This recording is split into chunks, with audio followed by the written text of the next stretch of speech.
Hello বন্ধুরা, এখন প্রায় 12টা বাজতে যাচ্ছে আর আমি এখন খেতে যাচ্ছি সকালের ভাত। তো তোমাদের দেখায় আমি এখন কি কি নিয়ে বসেছি খেতে। এক সেকেন্ড।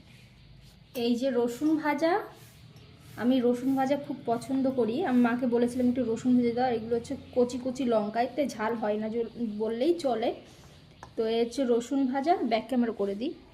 আর তোমার এখানে হচ্ছে এটা আমের আচার, এই আচারটা আমি বানিয়েছিলাম। পিসগুলো একটু ছোট ছোট করেছি, কারণ বড় পিস করলে আমার ঠিক একটা ভালো লাগে না। আর এইটা দেখো, একটা ভীষণই তোমাদের কাছে ইউনিক লাগবে। এটা কচুর ফুল, সেটা দিয়ে টক করেছে মা। কচুর ফুলের টক। তোমরা কি কেউ কোনোদিন কচুর ফুলের টক খেয়েছো?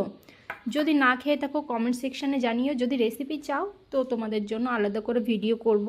আর এটা হচ্ছে মসুর ডাল। এটাই আমার সকালের ব্রেকফাস্ট। তো চলো খাওয়া শুরু করি। তোমরা এই রেসিপিগুলো বানিয়ে খেতে পারো। রসুন ভাজা আমি শুনেছি উপকার আছে, আর আমার এমনিতেও রসুন ভাজা খেতে খুব ভালো লাগে। তো টাটা বন্ধুরা।